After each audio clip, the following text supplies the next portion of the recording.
You're listening to The Corbett Report. CorbettReport.com.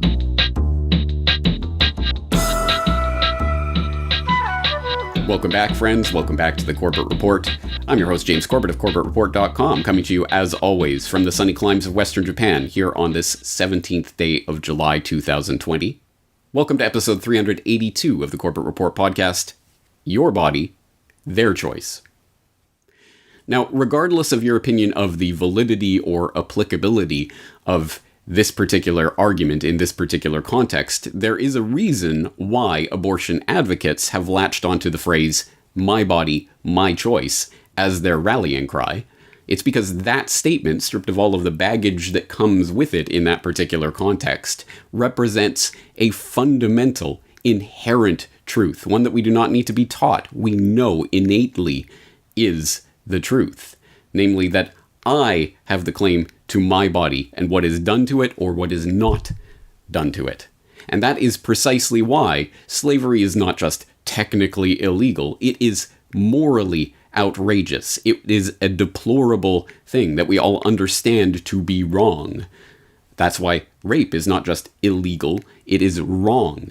This is why a kidnapping and assault and a battery and a whole host of other things are not just illegal, but inherently wrong, and we do not need to be taught this. We all naturally understand it. But we do not live in a world of perfect moral reasoning or abstract philosophical ponderings.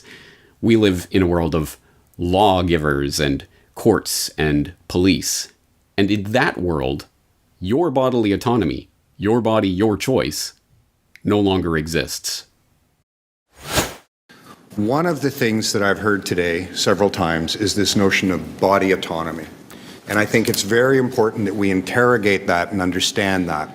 First of all, biologically speaking, there is no such thing. Every human being trades bacteria, viruses, genetic information with other human beings all the time. If you live in a society, that's a fact. Another piece, though, that isn't thought about as carefully is that the results of human action are constantly interfering with our health. From the moment of conception, we're all exposed to persistent organic pollutants that are the result of the chemical industry. Every breath that we take contains emissions from the fossil fuel industry. Every moment of every day, from your first breath to your last, human action is affecting your health.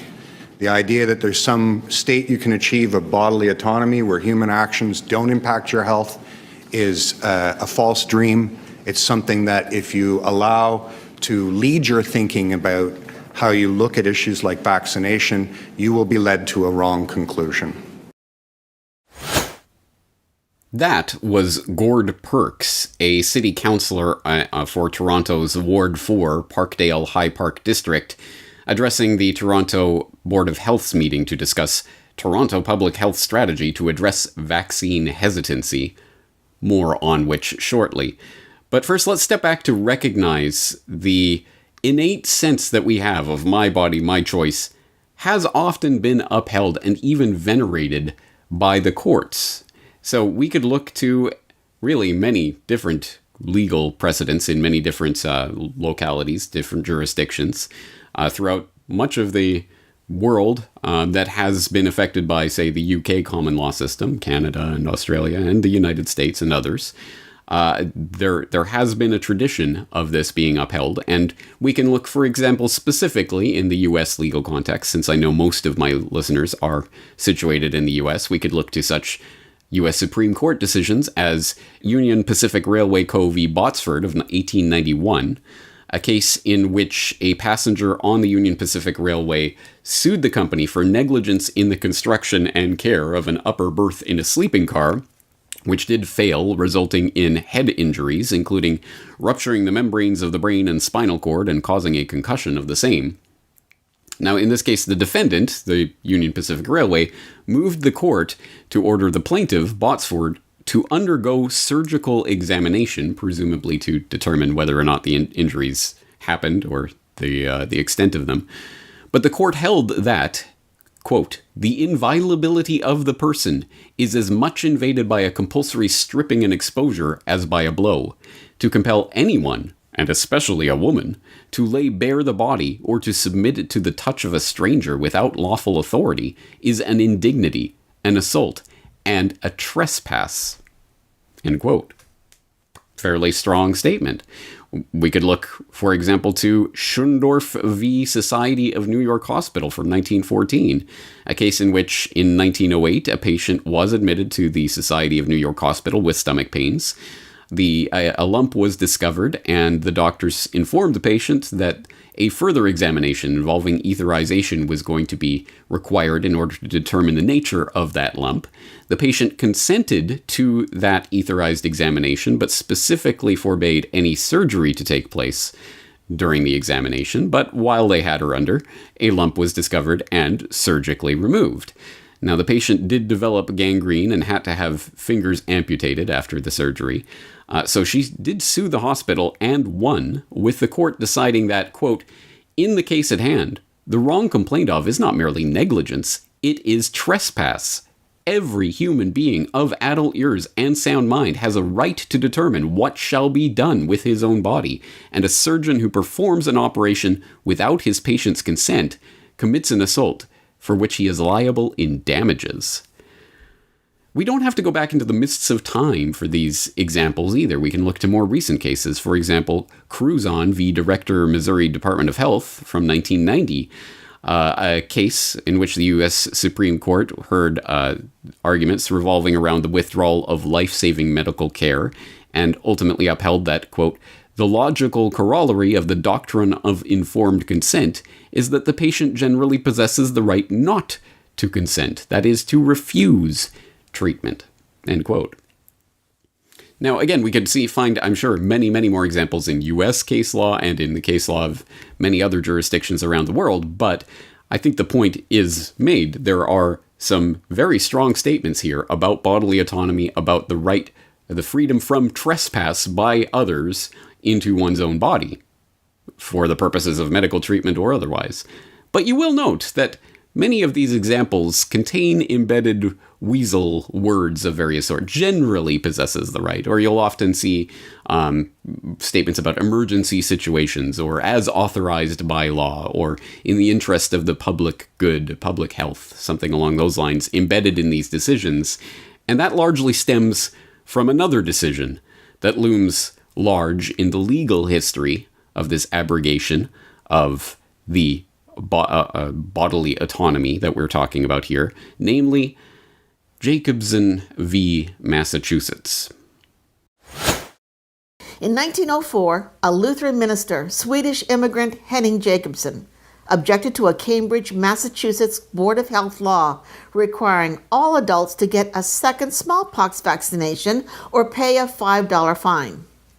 Pastor Jacobson and his son had suffered severe reactions to previous smallpox vaccinations, and he logically argued that genetic predisposition placed him at higher risk for dying or being injured if he was revaccinated.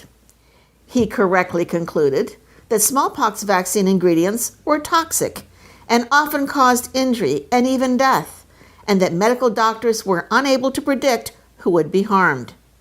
He made the legal and ethical argument that being required to get revaccinated was an assault on his person and a violation of his 14th Amendment right to liberty and equal protection under the law. But the attorneys representing medical doctors persuaded judges in the state court that Jacobson did not know what he was talking about and ruled against him. Instead of simply paying a $5 fine, Jacobson appealed to the U.S. Supreme Court. It was a mistake that led to one of the most unethical and dangerous legal decisions in American jurisprudence.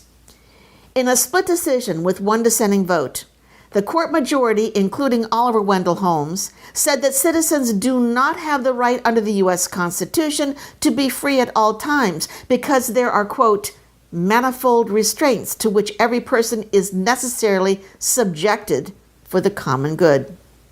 They said that state legislatures have the constitutional authority to enact compulsory vaccination laws and exercise police power to restrict or eliminate liberty during smallpox epidemics to, quote, secure the general comfort, health, and prosperity of the state. The judges dismissed Jacobson's concern about being genetically susceptible to vaccine harm. Instead, they chose to incorrectly affirm the infallibility of doctors by making this ignorant statement, quote, the matured opinions of medical men everywhere and the experience of mankind, as all must know, negative the suggestion that it is not possible in any case to determine whether vaccination is safe. Comparing compulsory smallpox vaccination of adults with the military draft in times of war, the judges declared that a citizen, quote, may be compelled by force if need be, against his will and without regard to his personal wishes or his pecuniary interests or even his religious or political convictions, to take his place in the ranks of the army of his country and risk the chance of being shot down in its defense. That was Barbara Loe Fisher of the National Vaccine Information Center in a report entitled Forced Vaccination, The Tragic Legacy of Jacobson v. Massachusetts that the NVIC published back in 2016. And I think you'll agree with me that that presentation is probably even more relevant today than it was at that time. So I do exhort you to go and find the link in the show notes for today's episode and watch that full presentation, because I think it really is relevant and important, but I think you at least get the gist of the Jacobson v. Massachusetts case and its importance from just that clip that we watched there. But there are a few things that I want to note explicitly about this case. First, it is interesting, as Fisher notes, that the parallel was drawn explicitly by the court in its opinion between conscription and forced vaccination. If the government can presume to conscript your body into the military and then send it off to war and quite likely to die for your country, well then surely it can force its citizenry to take a vaccine for the good of the country, can't it? And please note that in that parallel, it doesn't even matter, even if it were to be acknowledged that a significant portion of the population would likely suffer some sort of adverse reaction to this vaccination, or some would even die, because surely when people are conscripted into the military, some will die.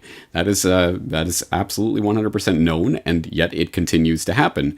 So, why can't we do that with forced vaccination? Well, conscription has changed in the U.S. context over the years, but still, in the minds of many people, conscription is not on the same level as slavery, morally speaking, which is odd when you think about it.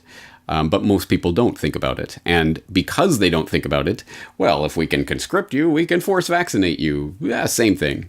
Right? Impeccable logic. Can't argue with that. Another important thing to note about this case is the fact that the court, I really do, I beseech you to go and read the actual opinion. Read the case, because when you do, you will find that ultimately the court did not rule that Jacobson had to be strapped down and forcibly injected with the smallpox vaccine. No, it ruled that he was obligated to pay the $5 fine, which was the law that Massachusetts had enacted for vaccine refusers. Yeah, you can refuse to take the vaccine, but you have to pay a $5 fine. That was what the initial court case was about. He refused to pay the fine. So ultimately, he paid the $5 fine. That's what came out of that Supreme Court case. They did not strap anyone down and forcibly inject them with anything. That is not the case precedent that we're talking about here, despite the way it might be presented by people of, well, shall we say, not good intentions who talk about this case. And many people do talk about this case because, as it has been called in the past, this is one of the most important pieces of public health jurisprudence in U.S. history. It is cited constantly by courts.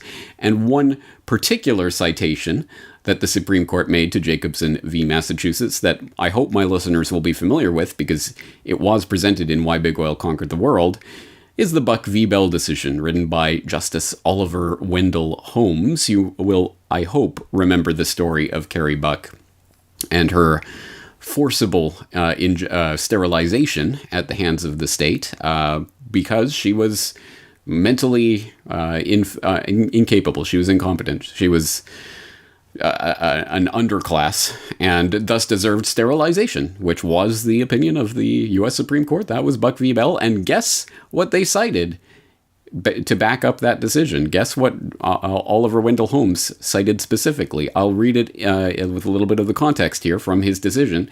"We have seen more than once that the public welfare may call upon the best citizens for their lives. It would be strange if it could not call upon those who already sap the strength of the state for these lesser sacrifices, often not felt to be such by those concerned, in order to prevent our being swamped with incompetence. It is better for all the world if instead of waiting to execute degenerate offspring for crime, or let them starve for their imbecility, society can prevent those who are manifestly unfit from continuing their kind. The principle that sustains compulsory vaccination is broad enough to cover cutting the fallopian tubes. 3 generations of imbeciles are enough."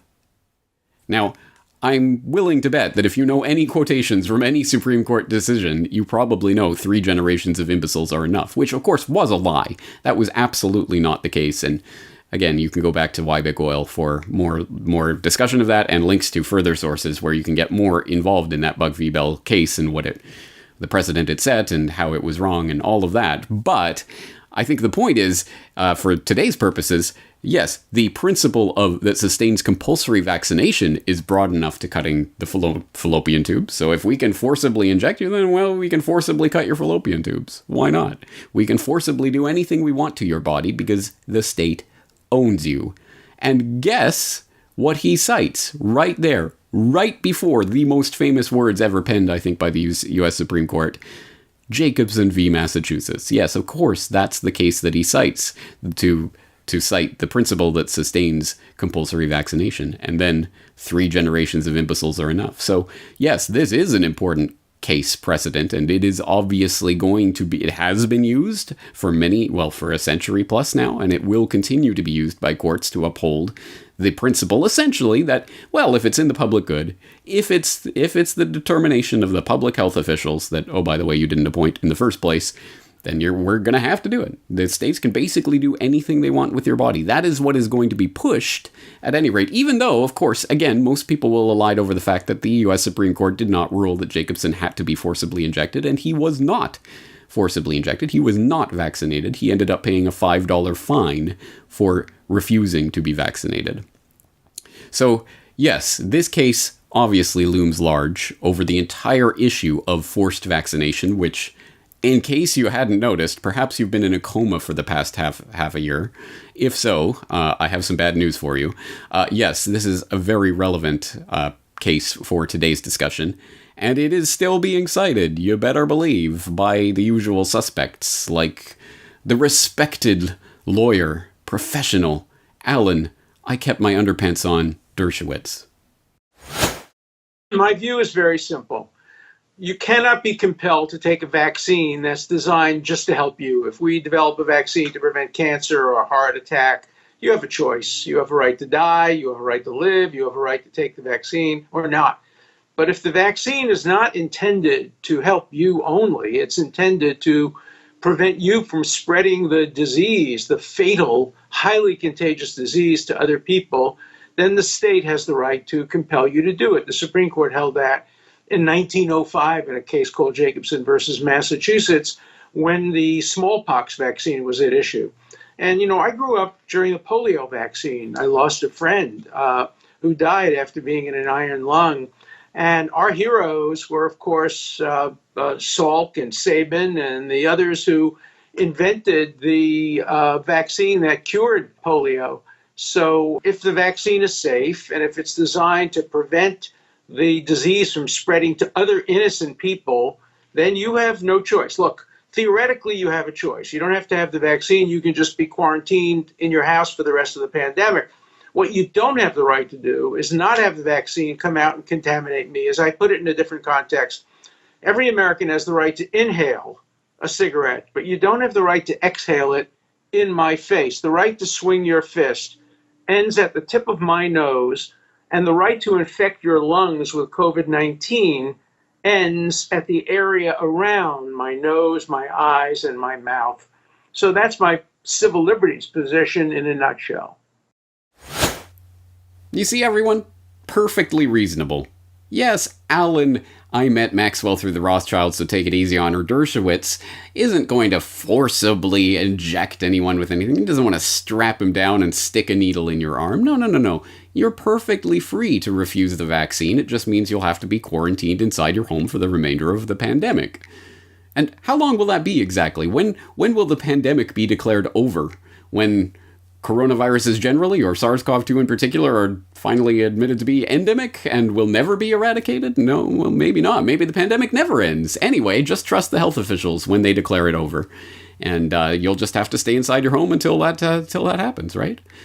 Well, sadly, no, this reasoning is not exactly on the fringes of legal theorizing, at least in the US context, at least at the present time, as you might have seen from recent headlines like this one. State Bar Association's Health Law Section report calls for mandatory COVID-19 vaccination, which notes that a COVID-19 vaccination should be mandatory for all New Yorkers, except those whose doctors exempt them, the Health Law Section of the New York State Bar Association recommends in a report issued today. The Health Law Section said a rapid mass vaccination plan should be launched in New York as soon as a safe and viable vaccine becomes available, citing, say it with me, Jacobson v. Massachusetts, a 1905 U.S. Supreme Court case that upheld the authority of states to enforce compulsory vaccination laws. The plan should also prioritize vaccines for essential healthcare workers and vulnerable New Yorkers who are at highest risks of infection, the report states.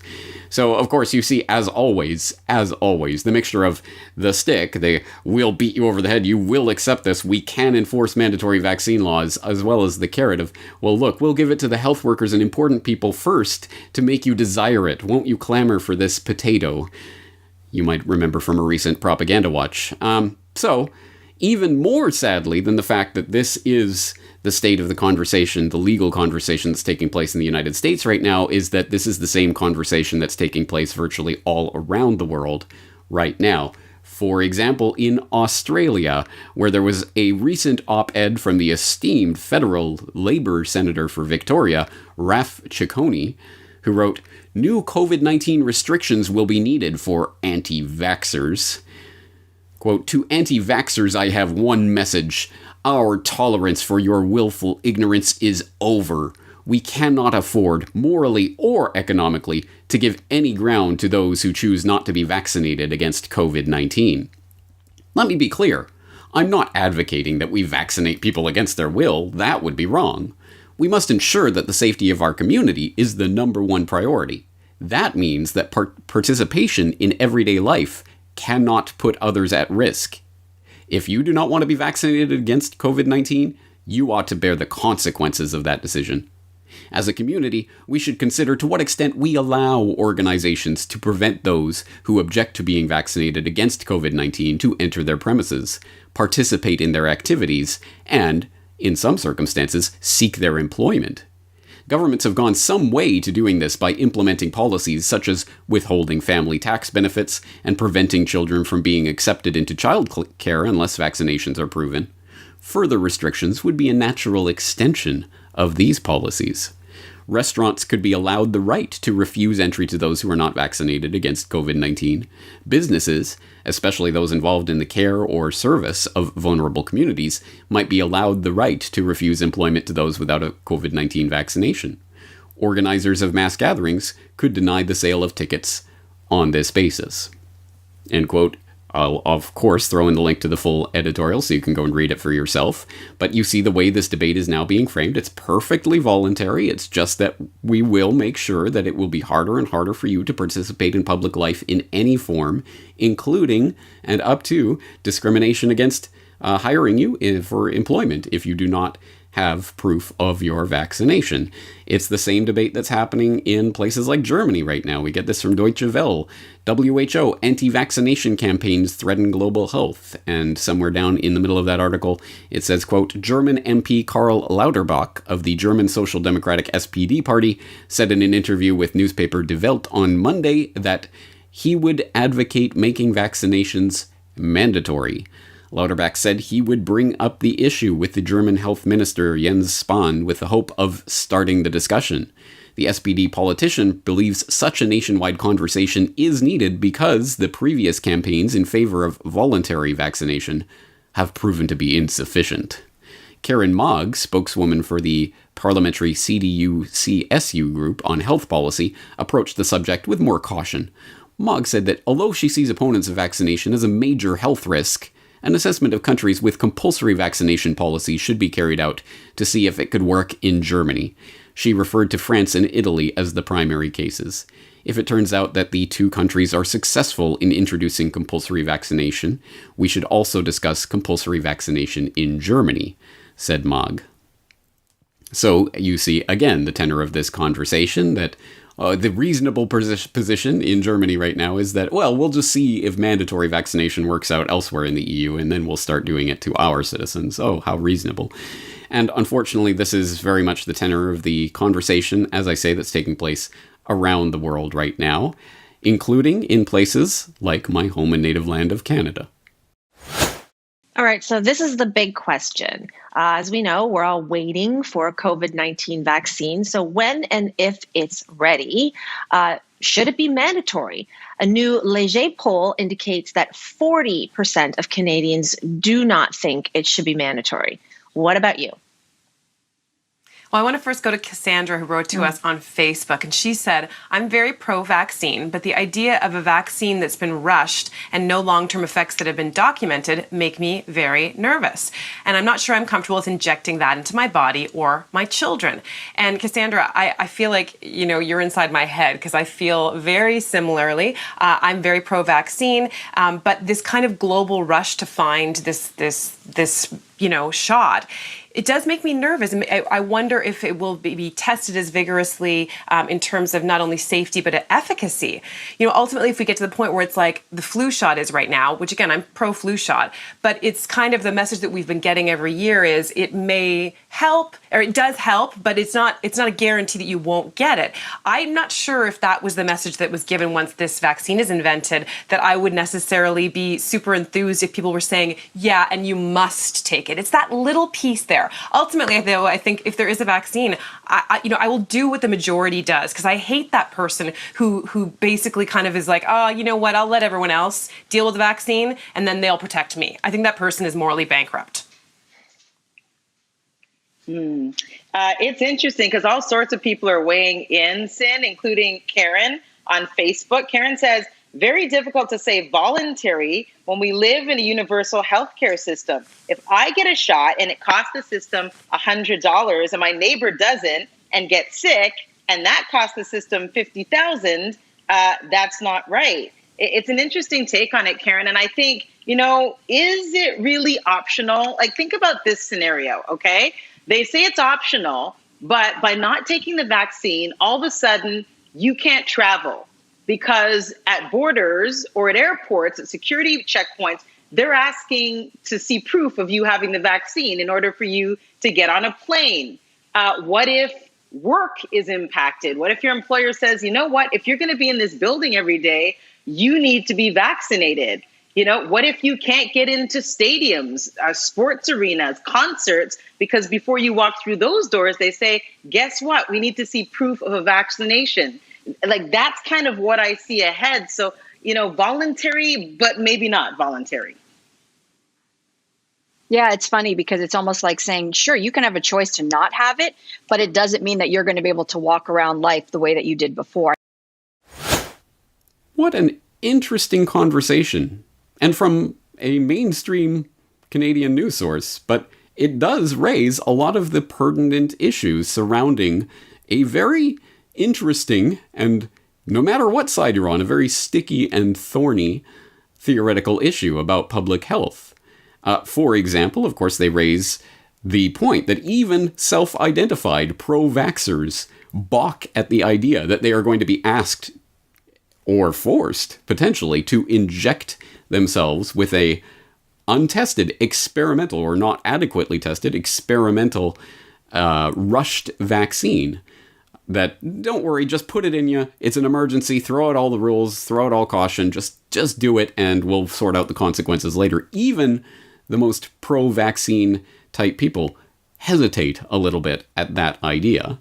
And then, as one of the other hosts brings up, of course, it is it is a valid question. How voluntary is even a voluntary vaccine, one that is not legally mandated, if your participation in any meaningful sense in public life depends on you having the vaccination? Is that voluntary at all? And then the exceptionally interesting point that one of the social media participants brings up, well, in this socialized healthcare system that we live under in Canada, well, we all pay for the healthcare costs of everyone else. So if you do anything that harms your body in a way that you could have prevented it, and we're going to be the ones paying for those medical costs. So in a sense, we have an actual stake in your body. And so why can't we come in and mandate a vaccine, for example, that will keep you safe from this thing? Even if you don't want it, you silly person, we have a stake in your health. So we can tell you. I wonder how far that extends, because it is self-evidently the case that all of this garbage, crap, GMO, processed food garbage that passes for food for the majority of people these days is causing harm, is causing obesity, is causing health effects, detrimental health effects. It is costing the people of Canada, for example. Everyone pays for everyone else's healthcare. Well, we're all on the hook for what you do to your body. Can the state come in and regulate your diet? Tell you can eat this, but you cannot eat this, or you can only eat so much of this? If not, why not? Where do you draw that line, and why? That's going to be an arbitrary line to draw, isn't it? Or what if you have some sort of terminal disease, you're going to die, and then you contract some other illness that's going to cost a lot of money, a lot of healthcare costs?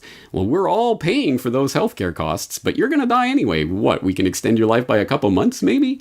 Is that worth it? Maybe it's a better investment of our dollars, our tax dollars that we're going to be paying anyway. Maybe we should be putting that towards hiring 10 more teachers for the local school board. But that's called the death panel, and you're not supposed to have that discussion. Right, Bill? But that's called the death panel, and you're not supposed to have that discussion. Well, very good questions, aren't they? Doesn't this raise some of the very, very interesting questions when we start talking about who can come in and legally mandate what you can and cannot do to your body, or what you must or must not do to your body? Isn't that an important debate to be having, and with a lot of very interesting ramifications? I think a lot of people are sleepwalking into this conversation, which is why it needs to be brought out and into the spotlight. But if you get the feeling that you are being prepared for just such a conversation that is going to happen about mandatory vaccinations, and that part of the preparation for this is the debate that's happening in America and other places right now around mandatory mask wearing, then ding, ding, ding, I think you are correct, and documentably so. There has been, throughout, at the very least, this decade of vaccines, so-called, so announced by Bill Gates back in 2010, throughout this decade of vaccines, part of that has been the setting of the groundwork for this conversation that we are about to start having in a serious way. And again, we can document that, so let's document it. We'll step back to 2012, when the SAGE, the Strategic Advisory Group of Experts, a subset of the World Health Organization, set up a working group dealing with vaccine hesitancy. And this working group ran from March 2012 to November 2014. Its terms of reference are up on the WHO.int page. I will link to it specifically in the show notes, but briefly, they talk about preparing for a SAGE review and advice on how to address vaccine hesitancy and its determinants, define vaccine hesitancy and its scope, undertake a review of vaccine hesitancy, suggest one of several indicators of vaccine hesitancy that could be used to monitor progress in the context of the decades of vaccines. At global, regional, and national levels, perform landscape analysis of who and what organizations are working on the issue, identify existing activities, identify strategies and activities, identify new activities, prioritize existing and new activities and strategies, outline the specific role of WHO. These are the terms of reference of this working group that was set up and that did function and did produce a report. For example, I will again link to this report specifically. In October of 2014, you have the report of the SAGE working group on vaccine hesitancy. And Actually, that work continues to this day through other auspices. For example, we have amid COVID-19 vaccine race, Sabine Vaccine Institute and the Aspen Institute release report on vaccine hesitancy, a call to improve vaccine acceptance, which, I'm sure you'll be shocked, I tell you, to find out that this second meeting of the Sabine Aspen Vaccine Science and Policy Group and its research and report were funded by the Bill and Melinda Gates Foundation. Because of course. I will also throw in as a link that I would very much suggest that you check out, Reducing SARS-CoV-2 Transmission in the UK, a behavioral science approach to identifying options for increasing adherence to social distancing and shielding vulnerable people. This is from the British Journal of Health Psychology, from the British Psychological Society, and it contains a very revealing and, downright creepy grid of evaluation criteria for options to increase general social distancing, which notes, for example, you could provide clear, precise, credible guidance about specific behaviors. All right, that sounds benign enough. Or you could use media to increase sense of personal threat. Think about what that's saying. Use the media to hype the threat. Number 3, use media to increase sense of responsibility to others, public shaming and social shaming, bringing that pressure to bear on people, of course. Number 4, use media to promote positive messaging around actions. There's also an appease grid of evaluation criteria for options to increase shielding of vulnerable people, where they go through a lot of the same stuff. But think about that outright, 100%. The people who are literally taking behavioral science approaches to identifying options for increasing adherence to the guidelines being laid out by public health officials are right there in black and white. They're talking about using the media to socially shame people who aren't acting in the appropriate way, or giving the pat on the back and pat on the head to the good little school children who are doing what the teacher tells them to do, or using the media to increase the sense of a personal threat. People aren't feeling enough fear. We have to use the media to make them feel fear. So if you get the sense that there is a coordinated campaign that is, you better believe it, is absolutely going to be affecting all of us through the media, is this coordinated propaganda campaign, well then, yes, you are correct. That is happening. And it is, as I say, you can look through all those documents. They're all linked up in the show notes. There is a coordinated effort going on. It's much bigger than what I've just pointed out, but those are some of the broad examples of it. So let's turn to a specific piece of how the media can be used to try to shape our perceptions on these issues. Let's turn to Vice.com, everyone's favorite edgy, alternative, underground, Disney-owned outlet. April 2020, your body is a bioweapon. People using My Body, My Choice to protest coronavirus safety guidelines are putting everyone in danger.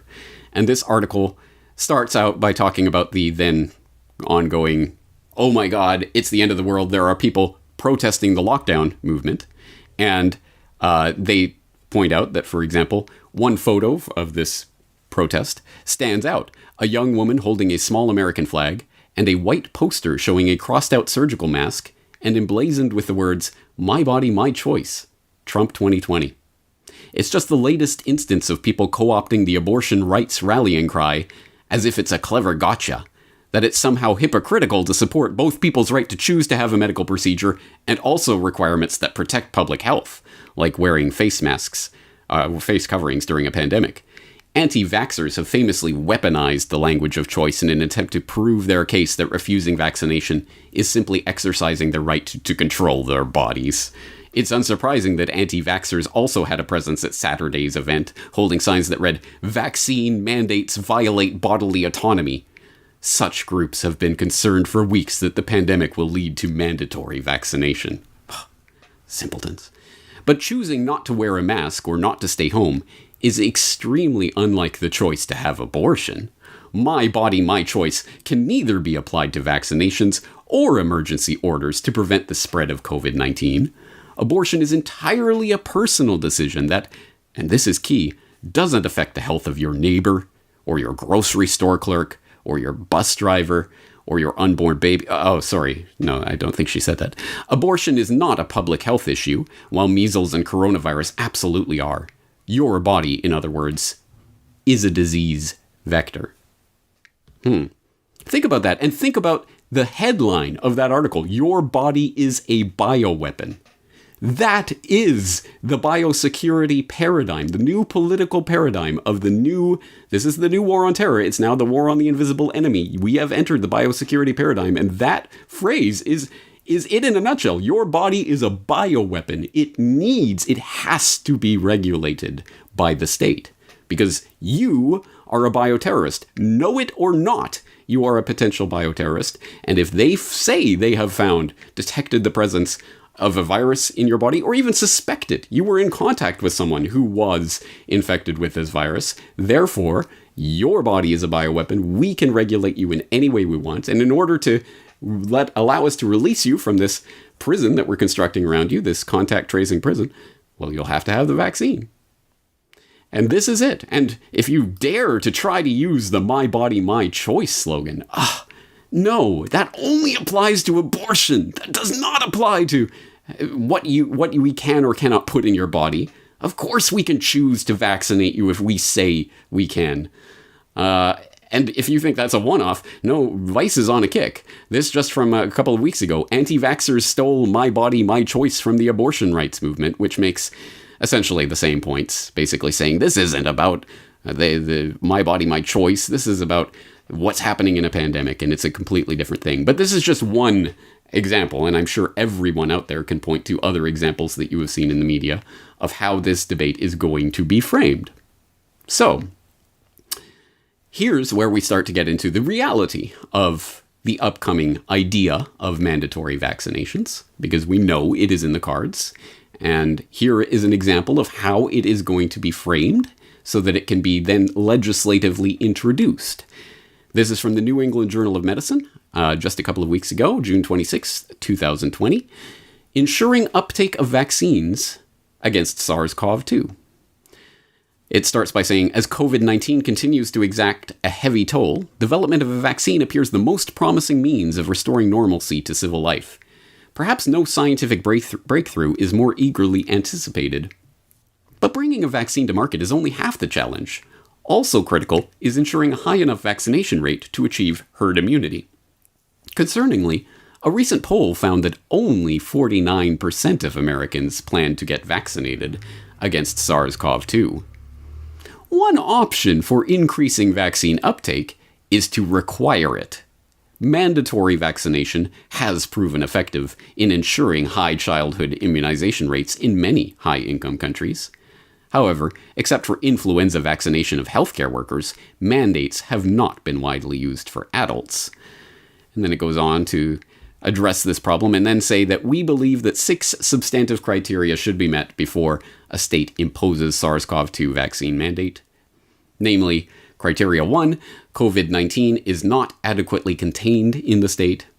So, again, you have to rely on the statistical chicanery, which we've pointed out here on this podcast in the past. So, the medical authorities, the unappointed medical experts and authorities that the state employs will tell you, well, we've detected so and so many cases, such and such, and there's no way for you to ever verify that number or ever disprove it, but just trust us, and therefore, it is not adequately contained in the state. Well, that seems like a fairly easy criteria to fulfill.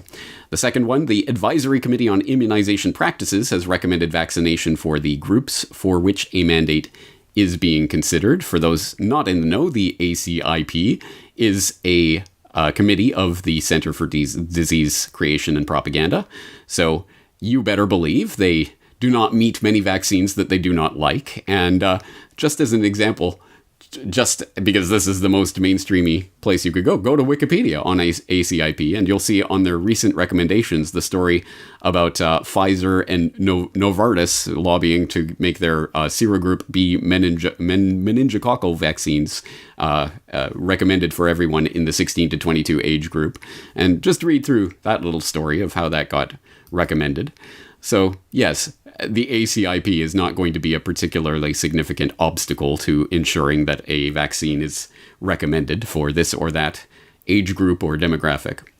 This third criteria, the supply of vaccine is sufficient to cover the population for which a mandate is being considered. Oh, don't worry about that. The states are going to pay for it. They're going to put the whatever, millions, billions, however much it costs. Of course, they're going to pay out whatever they need to in order to get the vaccines.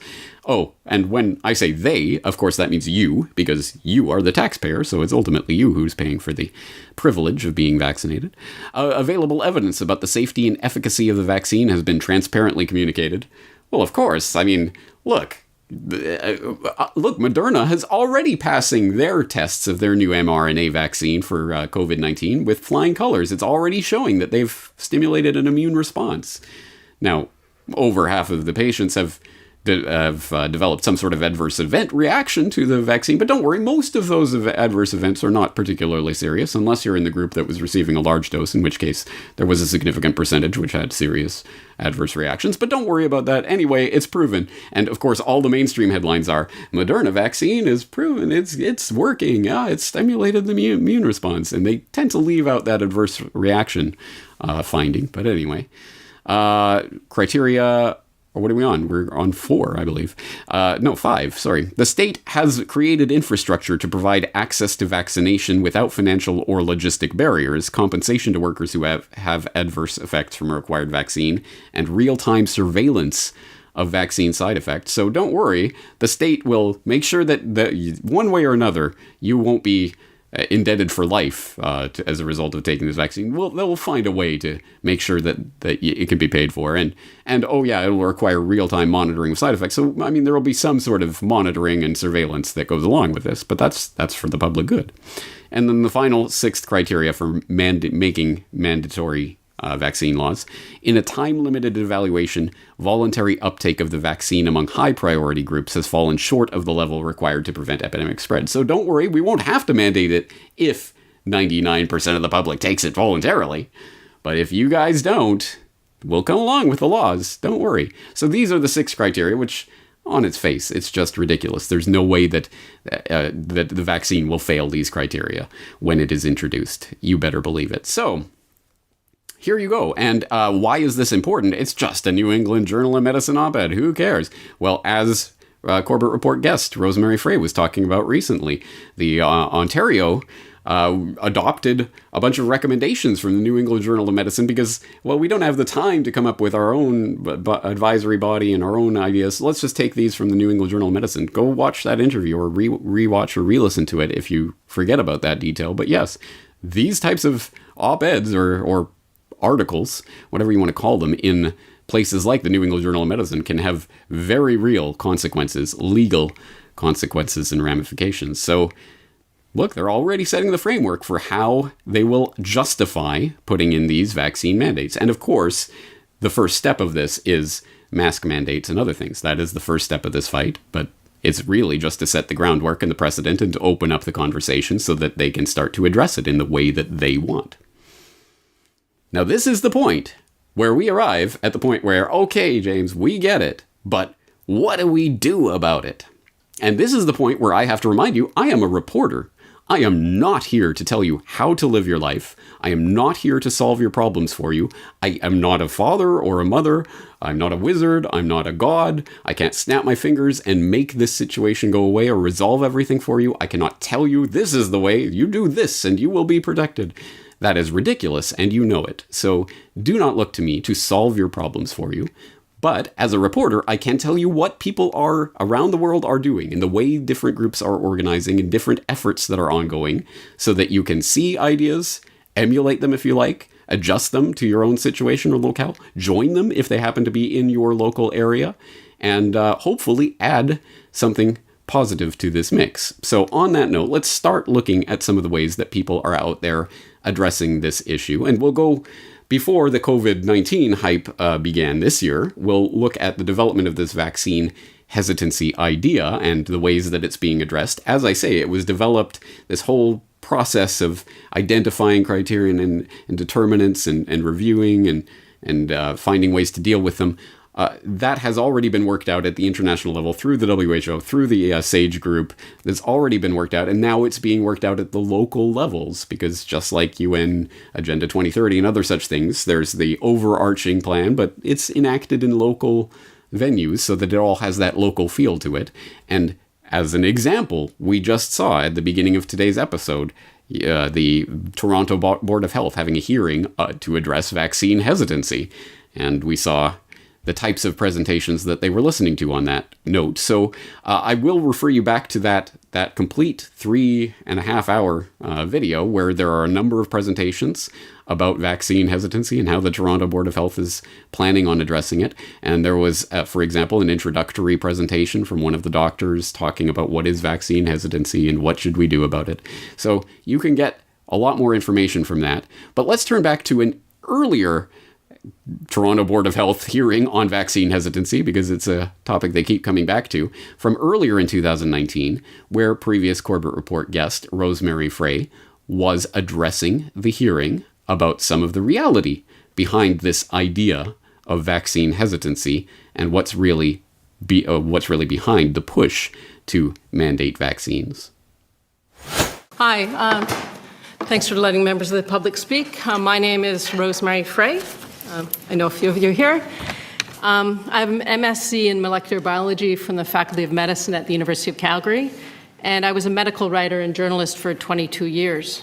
But I quit 3 years ago because I just got tired of being lied to every time I picked up the phone to talk to a medical researcher or physician about their work, their clinical guidelines. They'd always be, everything they were talking to me about was being skewed because of the pernicious influence of the pharmaceutical industry. They're all compromised. So I ran away, I pivoted to activism and journalism on social justice and economic issues. But I've been dragged back into the medical arena because of the hysteria that's been created about measles and anti-vaxxers. Anyone who at all questions the safety or efficacy of vaccines is labeled as spreading false claims and misinformation. The population has been fooled into thinking that the corrupting influence of pharma stops at the door of vaccines, and instead that people speaking out about problems with vaccines are the villains. Well, with my background, I'm pretty good at figuring out what's misinformation and what's not. And I've discovered there's a ton of evidence that vaccines cannot be considered to be universally safe and effective. Just one quick example, the neurotoxicity of aluminum in injectable vaccines hyperactivates the immune system in fetuses and also in the first few years of life. That in turn results in brain and immune system injuries and also autoimmune diseases. This is well documented. And yet, the recommendations you have in front of you today compare people like me who question the safety and efficacy of vaccines to big tobacco and to seek to silence us and to place the authority to do this in the hands of the World Health Organization. Have you forgotten that just 10 years ago, the World Health Organization was complicit in the wasting of billions of dollars by governments that stockpiled the ineffective Tamiflu vaccine?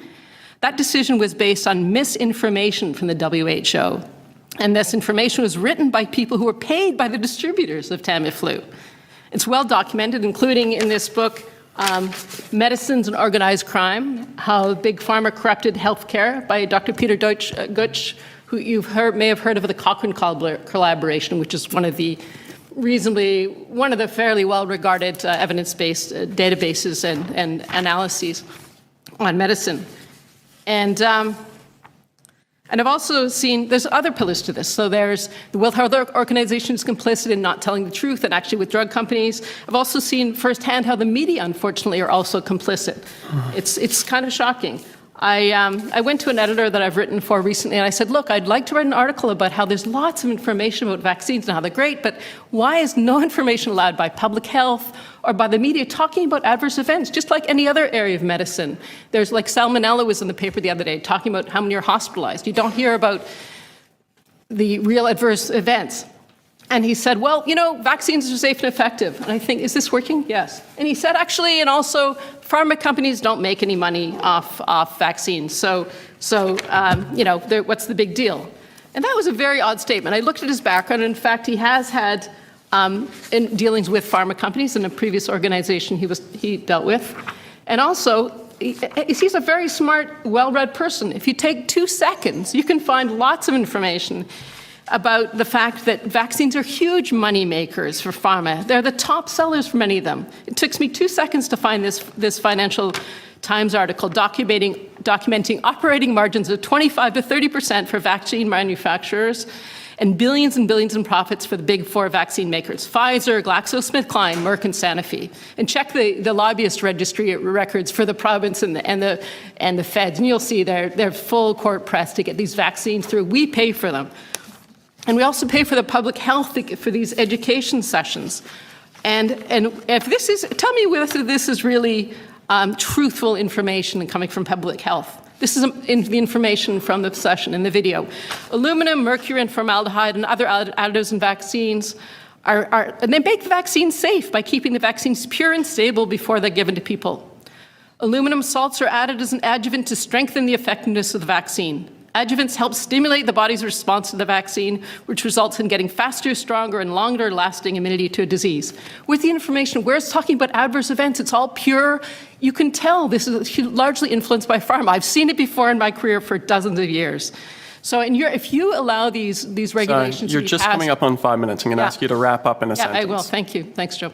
If you're complicit if you allow these draconian recommendations that you're going to be silencing and censoring people and organizations who are truly trying to educate the population to the real and present dangers of vaccines, you're complicit. Just going to ask you to wrap up. You're over 5 minutes. And you're good people, and you do a lot of good things for the city. But if you just follow orders and agree with these Sorry, you're over 5 minutes. You're doing more harm than good. Thank you.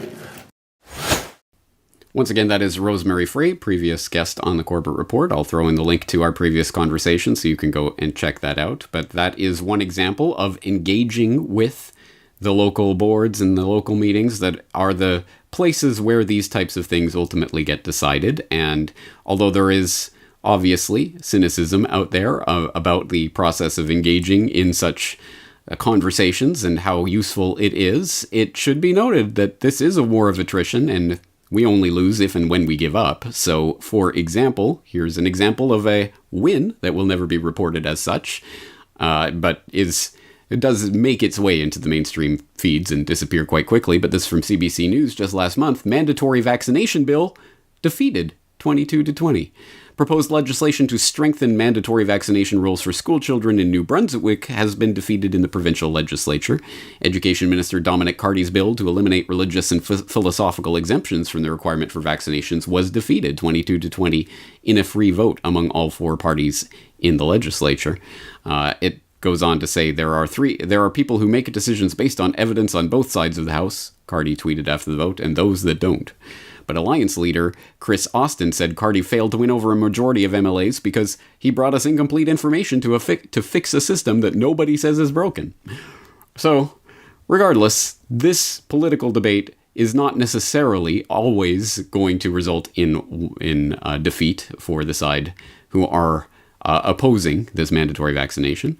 So inserting yourself in that conversation is, I'm not going to tell you whether or not that's useful or useless. That is, again, up to you as a sovereign human being to decide for yourself. If you are interested in that, it behooves you to find out about political organizations and parties that in your area that are in line with your interests. Again, I am not a political person in the sense of engaging in the political system, but there are people out there who are, and I'm not going to tell you not to do that or what to do it at all.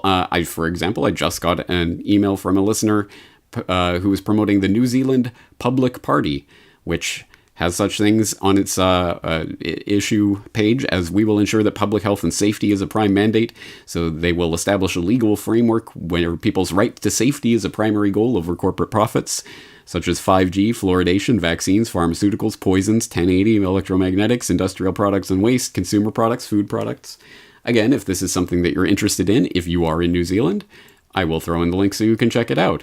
As I say, whatever locality you're in, there is probably some group that is acting in some way, not necessarily only on the political level, although it often takes that form. But here's an example of a different type of organization, one being organized by Pam Popper, called Make Americans Free Again.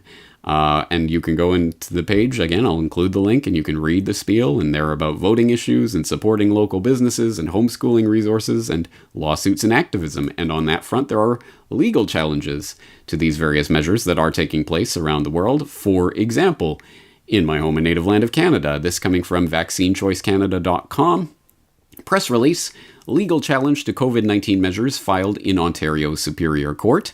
From July 8th of 2020, we are living in unprecedented times. The mass and indiscriminate containment of citizens, the restriction of access to Parliament, the courts, medical and educational services, the destruction of local economies and livelihoods, and the requirement to physically distance, along with the forced use of non-medical masking, are extraordinary measures that have never been imposed on the citizens of Canada. The impact of these aberrant measures on our physical, emotional, psychological, social, and economic well-being is profoundly destructive, and these actions are unsustainable, unwarranted, extreme, and unconstitutional. And it goes on to say, on Monday, July 6, 2020, Vaccine Choice Canada formally filed legal action in the Ontario Superior Court to hold multiple parties accountable for their actions with respect to COVID-19 measures. The defendants include the Government of Canada, the Government of Ontario, the Municipality of Toronto, various public health officers, the Canadian Broadcasting Corporation, among others. Vaccine Choice Canada has a long history and enviable reputation of advocating for and defending the rights and freedoms of Canadians when it benefits to the public and individual health. Once again, I'll let you read that in its entirety, and to explore that website, if you happen to be Canadian and you want to support that initiative, you can find out more information through the show notes. Again, this is a very, very, very broad issue that affects everyone who is listening to me all around the world, but it affects you in different ways. There are different contexts in different places where different measures and different groups are taking form, and there's no way to comprehensively document and detail that in a podcast like this, obviously. So it is going to be incumbent on you to seek out and to hopefully connect with other people in your local area that will be able to work on issues like this. So once again, of course, the Corporate Report community is certainly free to discuss such details in the Corporate Report comment section or anywhere else online that you choose to congregate to discuss these matters and to organize in whatever way you see fit. But let me bring this back to the fundamental bedrock level of my body, my choice, bodily autonomy. What does that even mean? And I would posit that bodily autonomy cannot exist without cognitive autonomy. We have to be free in our minds and understand and be informed about these issues and engage with them, and to understand our own mindset on these things. Where do we draw the line in the sand? What is that line in the sand? And what do we stand on? What do we not wanted? What hill do we not want to die on?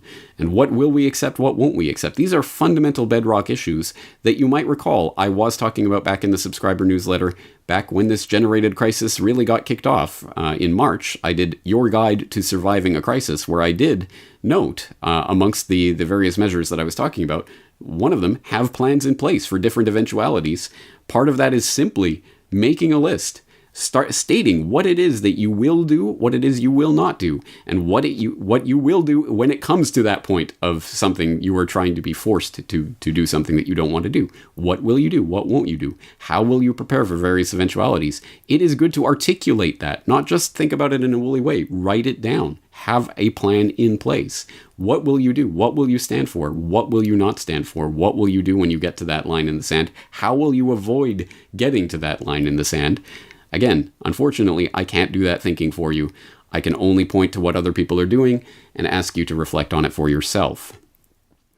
And finally today, I will bring it back down to the level that I think is the basic bedrock level of everything that is within our purview to do and not to do in situations like this, which is to comply or not to comply. That is ultimately our choice. And there will be consequences for non-compliance, I am sure. And those consequences, again, will differ in different localities. And perhaps those consequences will be such that you will not want to face them and you will comply.